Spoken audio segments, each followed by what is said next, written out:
Hello everyone, and I welcome you to this presentation.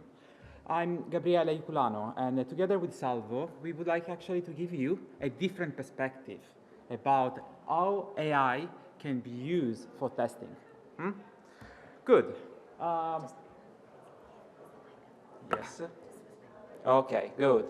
So actually I'm an architect in a platform of simulation where testing actually is taking first place. In my major, of course, so I'm expert in simulation, but also in how AI can be used into a company to improve process and in a safety critical system. Then I would like to introduce now my co-speaker, Salvatore, please. Hi, everyone. So my expertise and experience is in data architecture and how to leverage data and bring them to life. So I've always been working with the critical data where safety first is important and sensible data. So my experience will be in how to use this data, how to create model, how to train model, and how to deploy model in pharma and other industry. So as Gabriele introduced, we want to give you a different perspective. We don't want to just to tell you artificial intelligence is a product, but also it's a way to create value. For us, artificial intelligence is a hammer where you can use for nail your product. Basically, we want to tell that we can use artificial intelligence all along the process. So our specialization has been to work how to use artificial intelligence to improve every type of process in the industry, to create a cheaper product with higher margins, and to increase your possibility in the market. So for us, artificial intelligence is not a tool, it's a way that allows to improve the whole process. The artificial intelligence should be embedded in the whole process, which is the way to halve the cost and at the end to crush competition, so have a cheaper product. So, yeah. Okay, thank you. Thank you, Salvo. Okay, we talk about the process, right, guys? And then, here you can see the process look like straightforward, right? But the cost of fixing the defect is not. This is extremely unlinear. You see, when you spend, I don't know, let's say 1,000 for introduce a feature and you are wrong in the requirement, not a big deal. You can easily fix it. But at the coding, it's increased 6 times. Coding 10 times, testing 40 times. If you discover in the production 100 times more, okay? Then we need to understand when we are wrong, we have to pay for it. But how much? Well, in the US market, in 2002, basically this was measured. Well, the cost of inadequate software testing was 59.5 billion. I'm going to repeat it, 59.5 billion. Interesting data is, this is a fourth time the annual budget of NASA, 4 times. We need to really deal with this. Then, the question for you all is, can we fix this? Or maybe we can actually rephrase how we can identify if testing and deploy feature cost so much when we're wrong, how we can identify the defect earlier and maybe autonomously. Pay attention, I use autonomously, not automatically. Word is important. Today we would like to actually to give 3 points to think about. First, learn from safety critical industries. We have 100 years of history in industry like automotive, aerospace, pharma, and over this time they have been developed strategies to avoid being wrong. Otherwise, people are going to die. Otherwise, you actually run out your business. Then, you need to structure your knowledge. You can have the best tool ever, but if this tool cannot actually retrieve the information to the company, well, there's nothing to do. Third point, not less important, take point 1, point 2, and bring in a pipeline autonomously. Then, well, let's start about the first step. In automotive, where I've been working, well, for a while, we have ISO 26262, where we talk about actually architectural redundancy. Now, why don't we take this and try to convert in LLM pipeline design? Let me give you some example. What we have in this ISO is, for example, CPU redundancy. So you need to actually more than one outcome, and the outcome should be the same. Otherwise, I mean, we are wrong. Then this actually ISO introduces a voting logic. If you have 2, 3 sensors, any sensor should actually, we need to vote with the outcome.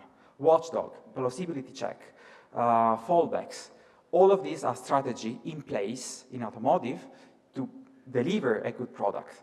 Then, how we can actually change this perspective and apply in LLM?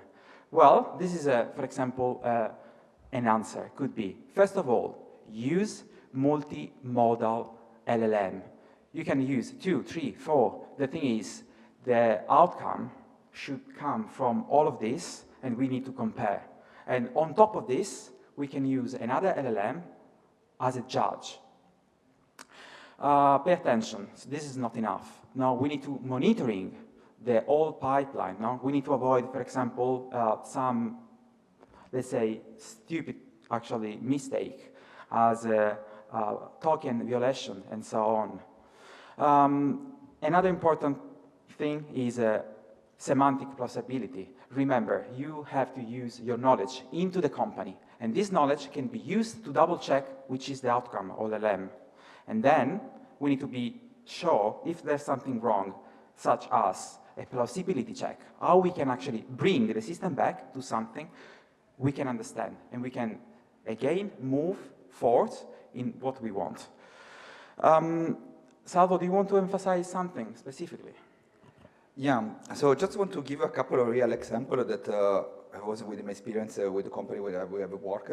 So for example, like vendor lock-in, or the fact that you can have it down from one of your provider. For example, one product that was completely crashed because there was a change in the API from OpenAI. So we seen basically there was some change in the model in OpenAI, and at the end the whole product was behaving completely differently. So our talk is focusing on changing perspective from software architecture to knowledge architecture. So what we've seen, it's basically that now large language model pipeline, agent pipeline, it's kind of a chain of API calls with some sparks around. But this can take just days for building. But then you have years in bug resolution because many arise unexpectedly, and you have no way to prevent otherwise. So what we suggest is like that you can structure your knowledge. It's a way that to take time, it will take months, but then it will give you years of safety net. In other words, basically, knowledge architecture, it's the guardrail for your process, basically. So what does actually mean? This is a bit in practical. The point is like every company has a terabyte, petabyte of documents that are unstructured, and they seem sometimes to live in isolation.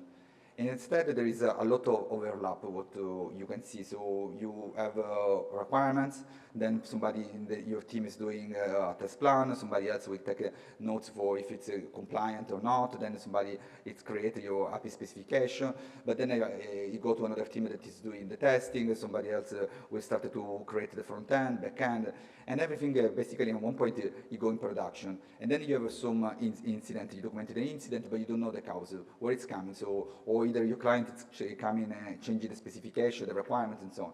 So the point is like, every time there is this kind of change, every time there is some new information, this should be propagating. So if there is a change of requirement, even the way how you will document the incident will be different. So this is the idea.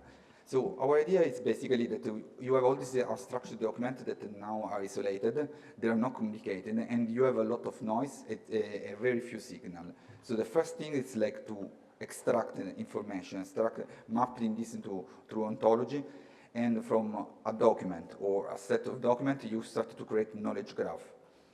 And you will have for all these different like requirements and so on. But we want to stress out that basically this is not anymore isolated. They will be started to be connected. So the real power for us is to look in how the knowledge is connected. So you have a multi-layer hierarchy where basically everything starts to be connected. So just want to ask yourself, many times you want to solve a multidisciplinary problem, you assemble a multidisciplinary teams.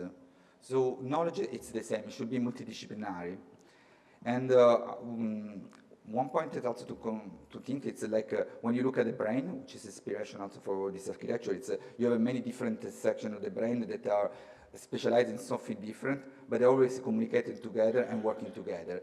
And one point about the knowledge is not static. The idea is basically you create your requirement, you then continue to have your knowledge graph related to the test and so on, and then this is going production and so on. But the point is like the knowledge evolve. You have an incident, you document back, and this information go back into the knowledge graph. So it will be prevent future issue all at the same time. So how many times you lose normally knowledge? So it's a way also to store your knowledge and to use for the future for make prediction.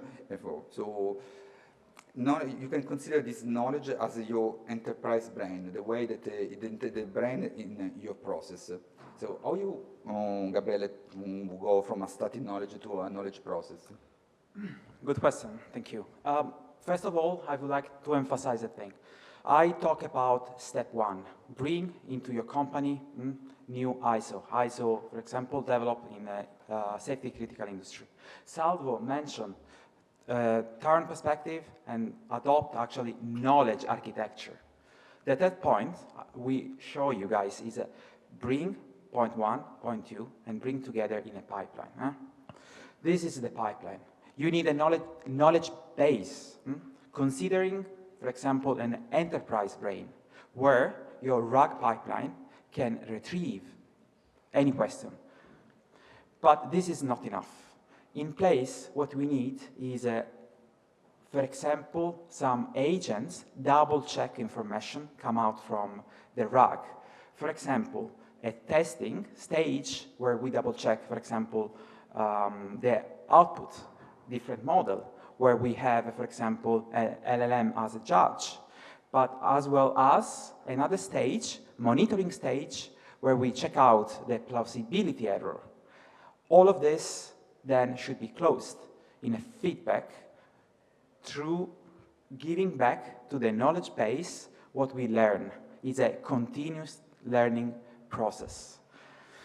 I do have some interesting number for you. Huh?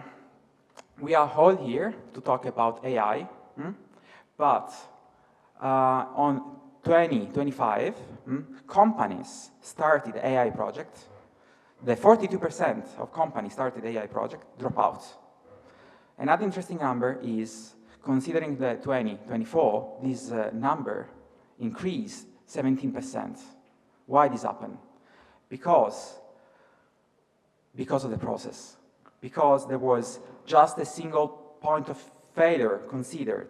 There's no monitoring, there's no fallback, there was no structured knowledge. We need to pay attention to this. Another information is, if we compare knowledge graph or graph RAG against RAG, the accuracy of knowledge graph is 3.4 actually more than a normal RAG. Meaning, when you have a complex answer, a complex question, a complex answer can come from a graph RAG. And this is a fact. Then, guys, well, what next? First of all, of course, you can try yourself. Or, well, worst case scenario, you can always ask us.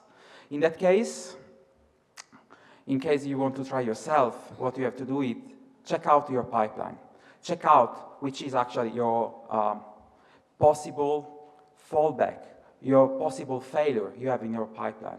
Understand this and understand how you can cover through rules or design we share today. And then be sure you involve this knowledge graph, involve this enterprise brain, as Salvatore smartly mentioned. And then, as soon as you have point 1, point 2, build your pipeline in a closed loop, learning by doing. Okay, guys, thank you for this. If you like it, let's connect. I would like also to share another information. Salvo and I, we wrote a book. This one, you can also see on the table. Was a really, let's say, interesting project. Spent 1.5 years. And this is really the end of our work. Pact, basically, provide you, if you like it, a discount of 20%. Do you want to add anything else? Yes, I want to say that knowledge is actually heavy, so you can test it then. And so, yes, thank you for your attention. Thank you.